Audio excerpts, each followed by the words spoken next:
crítico y el pulso de la actualidad, junto a Cristian Valdivieso, director de Criteria.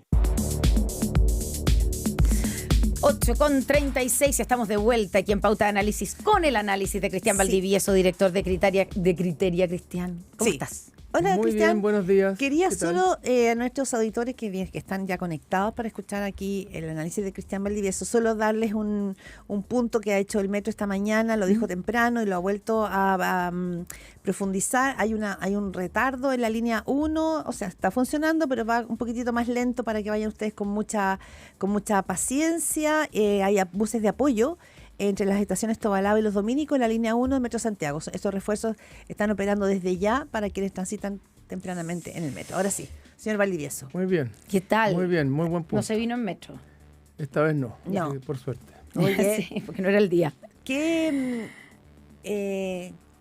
ya sabemos todo el tema de las licencias médicas, la Contralora, la Comisión de Salud, y que esto se va a seguir deshojando.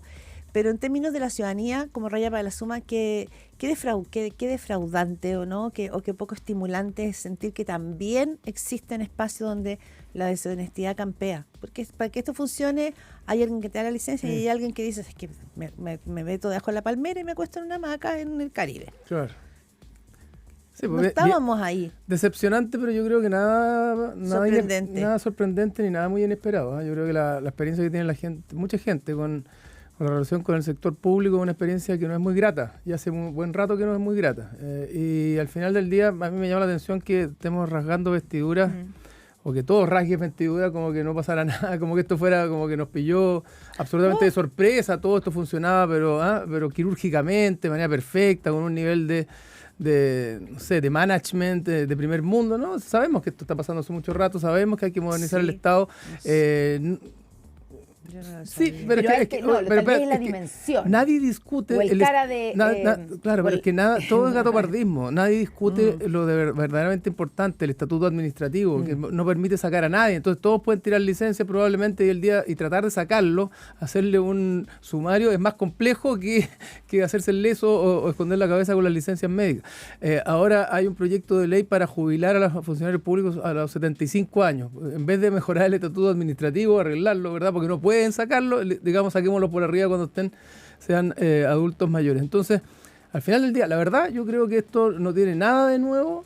Lo novedoso es la noticia. Ese es el punto ahí. Y la dimensión. Y la dimensión, hay 1 millón de empleados públicos, agreguémosle otros más de carabineros, de Fuerzas Armadas, pero digamos más o menos 1.100.000 empleados públicos. Esto obviamente va a ser bastante más masivo y más extendido. Y cuando tú tienes algo tan masivo y tan extendido, porque ya no es solo viajar al extranjero, es viajar dentro de Chile, es tomarse la semana dentro de la casa, o sea, esto debe ser muy masivo. Cuando tienes algo tan masivo y tan extendido, una suerte de cáncer, al final del día nadie tiene cáncer, porque esto es lo normal. Y esta es la verdadera nueva normalidad que hay.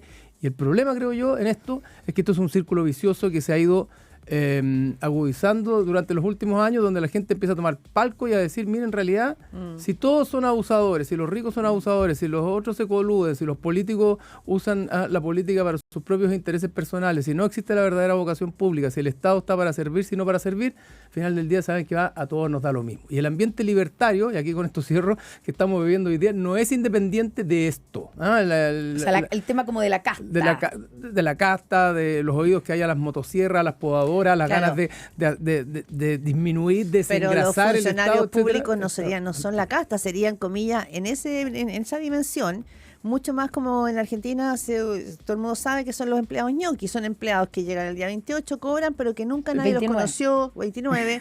Nunca el día de los que se come ñoqui, por eso se llama ñoqui. Claro, ñoqui. Van, cobran su sueldo, pero gente que nunca nadie vio. Y esto lo sabe el mundo, esto lo sabe todo el mundo. Sí. ¿Y vos qué sos? Ñoqui, y tienes otro trabajo. Ese es el problema. Entonces cuando y además estamos generalizando porque no todo el mundo es igual, pero cuando todo empieza a ser una práctica, hay una cultura que se ordena en torno a eso, es decir, la clásica cultura donde todos sacan la vuelta, o donde, comillas, todos tiran, o es habitual tirar licencia, el que no tira licencia finalmente es excluido de las culturas. Esto es lo mismo que lo que pasa en una empresa cualquiera, una empresa grande, mediana o grande, lo que pasa en las familias. Hay una cierta cultura que domina las prácticas, los hábitos y las formas de relacionarse de las personas. Ahora, hay muchas formas de analizarlo, por supuesto, pero cuando uno dice, y la Claudia justo antes de entrar decía, hablaba como de la deshonestidad. y como que uno tiene una cierta... Siempre son los otros. Claro, pero digo, una cierta como sensación de pena incluso, cuando esto confirma como que hay una deshonestidad tan arraigada detrás. Pero tal vez podemos partir de la base de que el ser humano en general tiende, digamos, a ser pillo o fresco, a no ser que le pongan incentivos contrarios a eso. Y no entrar dentro de la dimensión moral que uno espera, sino que simplemente aquí hay incentivos mal puestos. Porque, como tú dices, si es que nadie fiscaliza, si es que en el sector público no tiene ningún costo, porque los sumarios, la verdad es que terminan en nada. Es más burocracia se dilatan y no pasa nada. Exactamente. Entonces, por eso lo estamos viendo en el sector público más que en el privado, porque en el sector privado también, no es que la gente que trabaja en el sector público es más fresca que la gente que trabaja en el sector privado, es que en el sector privado hay fiscalización y te van a ver a la casa, y si no estás ahí, no te pagan la licencia, etcétera. Es eso lo que hay detrás, y lo otro que quiero agregar a continuación puede ser esto una oportunidad, como las crisis son oportunidad, para precisamente entrar en el estatuto administrativo, que es como uno de los temas de fondo. ¿O tú crees que va a ser otra crisis más de muchas? Es difícil saberlo, pero uno esperaría que hagamos de esto una oportunidad. La última oportunidad que tuvimos en relación al sistema judicial, ¿se acuerdan cuando hubo que salieron dos ministros de la Corte Suprema expulsados? Y se supone que hay una reforma. Sí, pero la reforma todavía no avanza, que avanza, está en curso, la de los nombramientos de los jueces. Vamos a ver, démosle un espacio. Se supone que hay una reforma en curso. Vamos a ver qué pasa con la modernización del Estado, que requiere grandes acuerdos políticos para sostenerla y para mantenerla. Y la pregunta es si hay alguien que está dispuesto a construir grandes acuerdos políticos. Es un tema muy complejo que además lleva a que la gente empiece a tomar gran distancia respecto del Estado, de las personas, y que además al final del día todo se empieza a argumentar a partir de los relatos que empiezan a ser dominantes entre la población. Si el subsecretario encargado de la seguridad pública anda visitando páginas pornográficas donde transitan, ¿verdad?, los proxenetas, y él es el encargado de las leyes que regulan la trata de blancas y la trata de personas. Bueno, la gente dice, ¿qué importa tener una licencia médica? Nos saltamos. No me sorprende nada, Es que a mí todo me sorprende. Es que a mí no me sorprende. Lamentablemente no, pues es que mira la pauta de lo que vimos nosotros, que el subsecretario de seguridad caminaba con un jockey clandestino por el Costanera Center sin ninguna seguridad.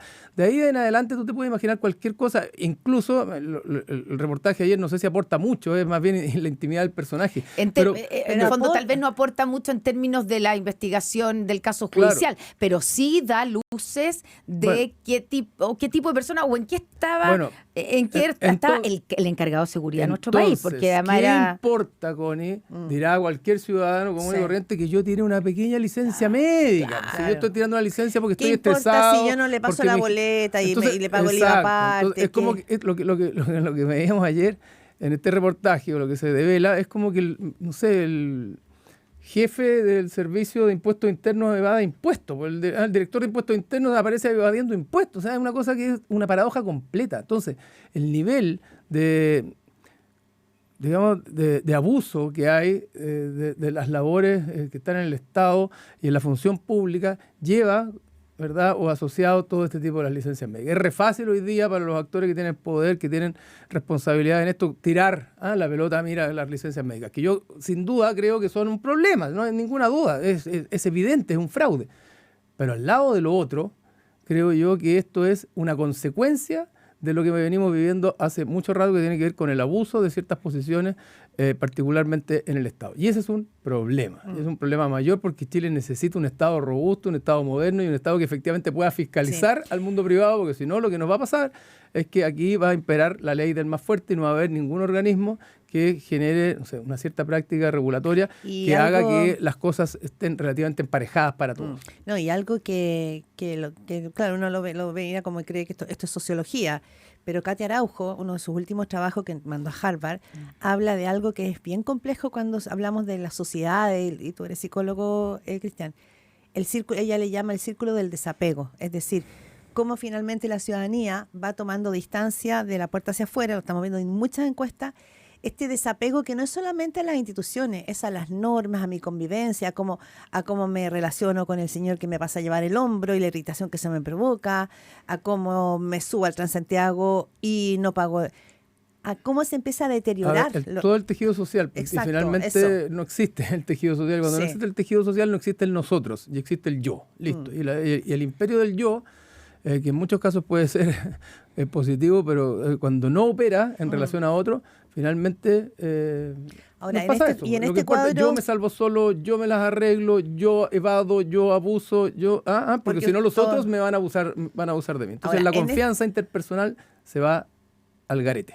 ya, y en ese garete estamos con la campaña presidencial. Ayer veíamos en una radio amigo, en Radio DN, el primer debate de los 4 candidatos del oficialismo. Podríamos después pasar a la derecha, pero ¿habrán grandes diferencias el estar ADN? ¿Qué dije? ADN, ¿está bien? ¿Dije Radio ADN? Sí. No, me dicen que dije otra cosa, perdón. No, ¿quién dijiste? No, si dije dijo Radio ADN, sí. Pero Dije de una radio amiga, Radio ADN. El primer debate y y me llama la atención porque, claro, marcaban todas algunas diferencias, pero no sé si de fondo y no sé a quién le hablan, en realidad. ¿A ti cómo está esta campaña? ¿Tiene temperatura, no tiene temperatura? O están tratando, ¿Es agua fría? Yo tuve la sensación de que ayer estaban tratando de ponerle un poquito voy a decir, de calentura a la campaña. Claro, lo que pasa es que, con respeto, puede ser una metáfora, pero es cuando tú tienes un campeonato donde la primera división no está jugando, están solo los que están en la segunda división, es bastante más fome el campeonato. Tú dices versus la derecha, que es lo que van punteando hoy día la tensión dramática, si se quiere, electoral está puesta en la derecha porque son los candidatos que están punteando las encuestas, lo más probable que pasen a segunda vuelta, donde se está jugando probablemente al próximo presidente. Entonces, cuando solo el campeonato se está jugando en la segunda división, que es como se está mirando esto, eso tiene poca energía. Y de alguna manera esa falta de energía es lo que se escuchó también ayer en el debate, y con una dificultad de los distintos candidatos respecto a tomar posiciones. Yo, dentro de todo, encontré que Janet Jara logra tomar una equidistancia bastante rápida del gobierno, logra hacer de lo que ella logró en el gobierno, hacer un activo, y no desconocerlo. Dice, bueno, si aquí había que entrar los proyectos de ley en el primero o en el segundo año, y por lo tanto yo hice eso. Si usted me viene a hablar ahora de aborto, ¿por qué está entrando un proyecto de ley en el último año cuando sabe que no tiene ninguna viabilidad? Si yo hubiera estado en la posición de Hacienda o de Economía, yo no hubiera hecho un trato con SQM, con total Ella es clarita. distancia, con total claridad respecto de lo que ella hizo y lo que hubiera hecho en ciertas circunstancias. Toma distancia el gobierno. Creo que Carolina Toá está más enredada, está más complicada, entre otras cosas. Pero porque se está poniendo en un lugar más complicado, Se está ¿no? poniendo en un lugar más porque complicado. ella podría tener el mismo juego de pies que Janet Jara, decir, mira, la verdad es que yo sí, pero no estaba tan de acuerdo tampoco con el tema de los indultos. Pero bueno, yo no sé. Pero no lo logra porque primero le cuesta, pero segundo, por su propia responsabilidad, porque tiene conciencia de lo que hizo, pero además porque fue el ministro del Interior. Está su demasiado posición. encima. Y eso también te va mostrando de alguna manera la posición, comillas, debilitada que ella podría tener eventualmente en un paso a segunda vuelta, aun cuando hoy día podría ser la candidata más competitiva. Entonces, esa es la paradoja en la que está, creo yo, esa campaña. Y lo que hace... ¿Debilitada en esta parte de la campaña o debilitada en caso de que... En una segunda vuelta. ganara? Tú dices porque sería vulnerable a los... Muy fácil atacarla por parte de los otros candidatos de la derecha. Sobre todo por la dificultad que ella tiene de sacarse el poncho del gobierno. Entonces, en ese escenario es muy vulnerable a una campaña donde todo gire en torno a su posición como ministra del Interior del gobierno. Entonces, ahí está la paradoja que creo yo le resta energía a la campaña del oficialismo, y es que no creen que tienen reales posibilidades de ganar. Es decir, incluso cuando piensan que Carolina Toá podría ser la más competitiva, después nos lleva a la segunda vuelta. Y si pasamos a la final con el equipo que viene de la primera división, nos va a sacar la mugre. Esa es la sensación que hay. Yo creo que es un error porque eso le resta energía, y esa falta de energía o de ganas también se expresa en el ánimo de la ciudadanía y la gana de conectarse con eso. Ya, y ahí viene la parte de, claro, la gran duda de cuánta gente va a ir a votar o cuánta gente se siente atraída por una primaria como esta, y la preocupación de la misma Carolina Toá, que dijo la semana pasada, si va poca gente, esto le da posibilidades, por ejemplo, a Gonzalo Vinter, y como esta especie de obsesión de tratar de sumar gente, porque dicen, Carolina Toá tiene más posibilidades si es que hay mayor participación. ¿Tú coincides con eso? con ese análisis? Coincido en que ¿Y es por qué? ¿Porque tienen menos capacidad de movilizar a la militancia? Sí, porque hay menos militancia movilizable, porque está menos activo el mundo del socialismo democrático. El Frente Amplio moviliza mucho en sectores urbanos, particularmente en la región metropolitana, en Valparaíso y en otras ciudades grandes. El Partido Comunista tiene una base bastante razonable, que en una elección chica, si los moviliza, 500.000, 600.000, puede hacer la diferencia. Entonces, Carolina Toá necesita sobre 1,5 millones de votos, de participación de sobre 1,5 millones. Por eso ya ha hecho el punto. Claro, y lo que pasa es que si... racionalmente uno dice, bueno, si con la campaña de la presidenta Bachelet votaron 2.150.000 personas por esa primaria, si la campaña del presidente Boric de primaria votó 1.700.000 y no estaba el socialismo democrático, bueno, es razonable pensar que pueden llegar 2 millones de personas a votar. Ahora la pregunta es, y además, cuando se ha instalado la idea del voto obligatorio, hay más gente habituada a votar. El problema es que si esto no prende cabros, puede ser algo bien apagado. Entonces, creo yo que hoy día, sin una campaña por la derecha que genere una movilización más amplia, en general, la campaña del oficialismo está muy pendiente y pendiendo de cuánto los medios empujen esta campaña y la hagan hacer una campaña atractiva y una competencia real e interesante. Si no tiene esa energía, ¿Y te parece... ese nivel de interés y de motivación puede quedar muy acotada a una base militante dura y eso afecta a las posiciones de Carolina Toá. Por eso tiene razón en lo que plantea. Ayer escuchando a los 4 candidatos, traté de recordar lo que fue la campaña anterior, donde hasta llegó un minuto que todo señalaba que aquí la elección iba a terminar dirimida entre Joaquín Lavín y Daniel Jadwe, ¿no es cierto? Hubo un minuto que esos eran los caballos ganadores y todos los de atrás eran pequeños pony que corrían. Sí y no. Sí, no, pero hoy día, estoy pensando lo siguiente en realidad, que cuando finalmente esto se estrecha y queda el debate como entre Jadwe y Boric, como en un minuto, mucho más que Paula Narváez o otras candidatas que se fueron cayendo, yo no sé si está esa misma tensión o uno es capaz de distinguir más claramente lo que representa uno y otro. Claro. Porque Jadwe y Boric podrían haber sido, eran a pro dignidad, más bien eran mucho más cercanos que otra candidatura del socialismo democrático, pero hoy día yo no veo entre Toá, Jara, son distintos evidentemente, Mulet evidentemente, y Vinter, pero no está esa tensión. Es que no hay tensión dramática, siento eso. yo, Claudia, Connie, no hay tensión dramática. Cuando no hay tensión dramática, las cosas no se activan. Cuando estaba lo de Jadwe Boric, había tensión dramática Sí. per se, porque como dices tú, muchos pensaban, y las encuestas mostraban, claro, no con los números que se ven hoy día de la gente Sí. derecha, pero mostraban a Jadwe muy bien posicionado. Entonces la tensión dramática estaba en qué va a pasar si hay una probabilidad real de que Daniel Jadwe, un candidato del Partido Comunista, tenga posibilidad de pasar a segunda vuelta y eventualmente ganar. Además había un ambiente, claro, post-pandémico, pandémico, pero además bien post-estallido. Entonces la tensión o el juego estaba más puesto en el territorio de la izquierda, de lo nuevo, de lo novedoso, y por lo tanto ahí había tensión. Hoy día la tensión dramática está en la derecha. ¿Qué es lo que comentan todos los lunes? ¿Qué pasó con Kast? ¿Qué pasó con Matei? ¿Qué pasó, Y si ¿qué Kaiser pasó está arriba con abajo? Kaiser o no? Claro. El resto que prácticamente no es noticia son movimientos menores. Entonces, ahí está el problema que tiene esta primaria y particularmente Carolina Toá, que necesita validarse en una primaria contundente y grande. ¿Y cuál es la tensión real que hay en esto? ¿Cuál es el drama profundo? ¿Cuál es el destino final que va a salir de esto? El desenlace esperado. Hoy día es como medio fome. Y lo más entretenido aparentemente sería que no pasara lo que todos piensan que va a pasar, que gane Carolina Toá. Y el problema de eso es que eso podría ser que gane Vinter o gane Jara, pero para que eso pase tendría que haber una primaria con muy poca, con muy poca participación votación. y eso deja además en una posición muy compleja a ese mundo. Racionalmente uno diría esto tiene que ir por sobre 2 millones de personas, por lo que pasó con Bachelet, por lo que pasó la otra vez, o sea, como racionalmente, y además porque hay un ambiente de voto obligatorio que aun cuando las primarias no son obligatorias.